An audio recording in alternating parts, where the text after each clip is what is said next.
Hello guys, pag-usapan lang natin ang breaking news. May pasabog nga naman kasi at exclusive na pinag-uusapan ngayon. Daniel Padilla, mas kilala ko na ang sarili ko ngayon. Ibig sabihin na kilala na ni Daniel Padilla ang kanyang sarili. Lalong-lalo na kasi marami ng pagbabagong nangyari sa buhay ni Daniel Padilla after ng iwalayan. Kita nyo naman siguro, no? Maraming nagulat nga naman kasi sa pagbabago ni Daniel Padilla. Tulad ng pag-aasikaso niya sa kanyang mga fans na dati ay hindi siya ganon.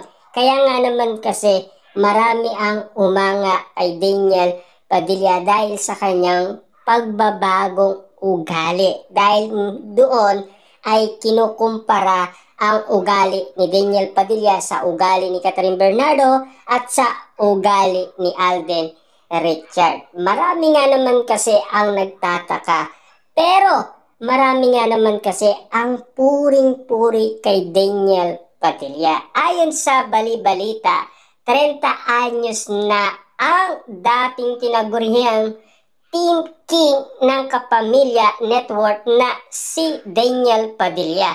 Pero ang aktor na mismo ang nagsabing kumpara noon 20s niya, iba na ang kanyang perspektibo ngayon 30s era niya. Na alam naman natin kasi naging independent na rin si Daniel Padilla, same sila ni Catherine Bernardo.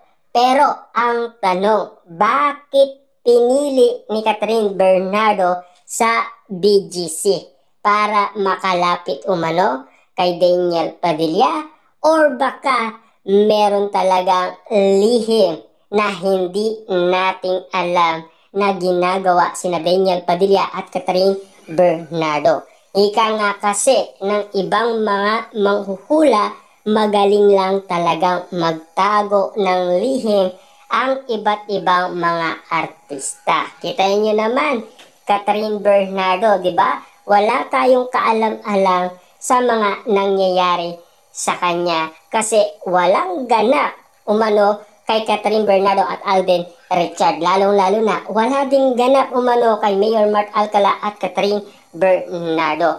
Ayon pa sa bali-balita, kaya tinatanong ng balita entertainment portal si Daniel Padilla kung ano na ang mga pagbabago sa kanya at kung ano ang nilulook forward niya ngayon. Siyempre, hindi ko naman maiisa-isa ang pagbabago bungad ni Daniel Padilla. Pagpapatuloy niya, parang hindi ko na masasabi talaga, we just grow with all the experience that we've been through.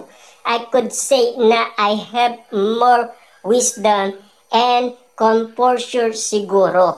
Ang daming nakapansin na press at vlogger na mas gumwapo at mas relaxed daw ang aura ni Daniel Padilla.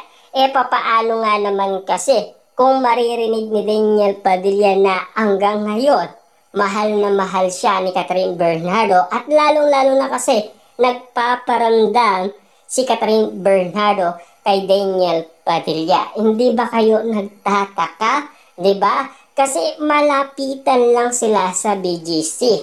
At siyempre, alam naman natin na una lang talaga si Daniel Padilla sa BGC. Sa comment section sa TikTok video ng Pet ay iyon din ang nasabi ng kanyang fans. Mas gusto ko ba ni Daniel ang nakikita sa sarili niya ngayon? Mas masaya ba siya? To be happy is very subjective iyon. Mas may purpose po ako ngayon sa buhay. Maiksing saad niya. Ayon kasi sa balita. Kita nyo naman, no? Hanggang ngayon, si Daniel Padilla ay simple lang magsalita.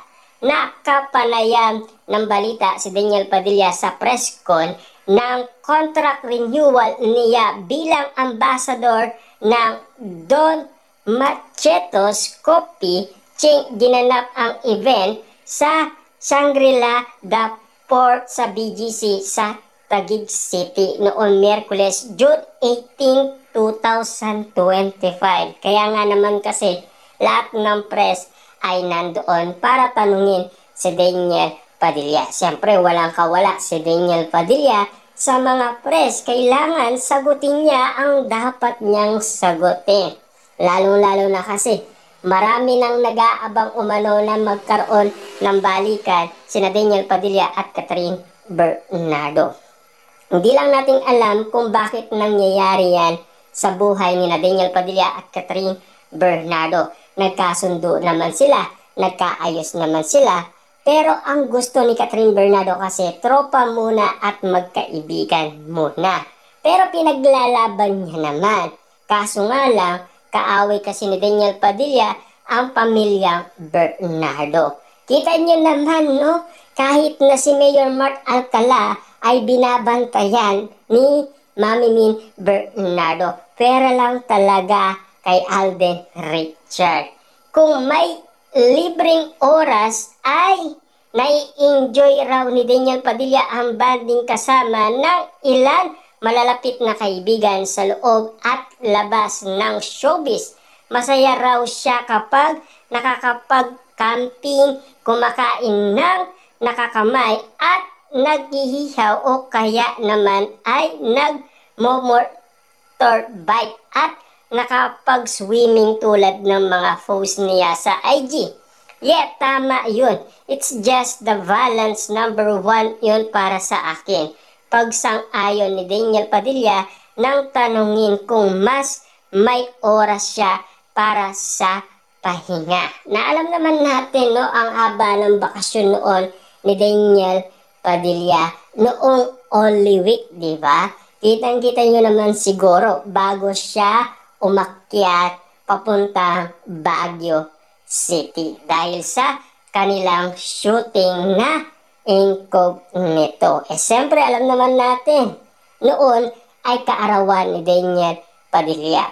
Pero dahil nga naman kasi pinag-uusapan ang kaarawan ni Daniel Padilla, marami ang nangyayari dahil gusto siyang tularan ng mga solid fans ni Daniel Padilla sa kanyang layunin o sa kanyang advocacy na pangarap noon ng Katniel.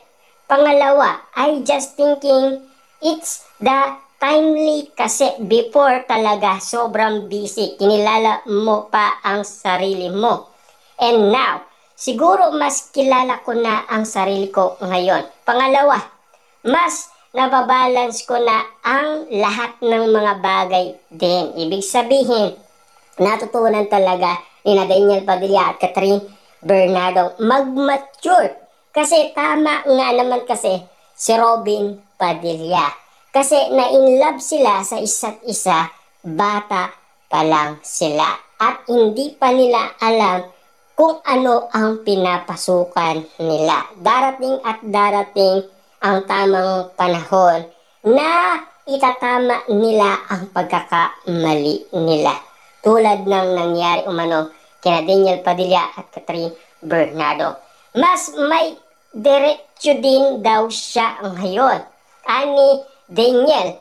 And again, araw-araw akong gumigising na may purpose ako, araw-araw yun. Hindi ako naliligaw sa ano ang gusto kong mangyari sa akin nang tanungin ng balita kung ano ang sinasabi niyang propose, natatawag, sumagot agad siyang secret. Sa bagay, seryoso niyang inaabol, Panginoon lang, Panginoon lang. Yan kasi ang sinasabi ni Daniel Padilla. Kaya malaki ang pasasalamat ni Daniel Padilla sa Panginoon. Isang bago para kay Daniel Padilla ang natuto siyang uminom ng kape dahil maaga ang call time sa incognito, ang Kapamilya primetime series kung saan kasama niya sina Ian, Richard, Anthony, Maris, Baron at Kayla Estrada. Kasi nagsisimula kaming alas 4 ng umaga na daig ko pa ang sundalo. Kapag ganon, hindi ako sanay nung una na matulog ng maaga at gumising din ng maaga. Kasi si Daniel Padilla, kung alam nyo lang, laging nalilate yan sa shooting nila ni Catherine Bernardo at lagi yan pinapagalitan ni Catherine Bernardo kapag late na yan. Alam nyo ba kung sino ang gumigising kay Daniel Padilla? Si Catherine Bernardo, ang alarm clock ni Daniel Padilla. So, dahil ang mga kasama ko, lalo si Tito Ian, yun talagang copy person yun. Yun kasi ang pagkakaalam din natin. Si Ian kasi, alam naman natin, sanay na yan sa coffee at marami na rin siyang pinagdadaan. Pero sa totoo lang, kung walang Catherine Bernardo, paano na lang kaya si Daniel Padilla?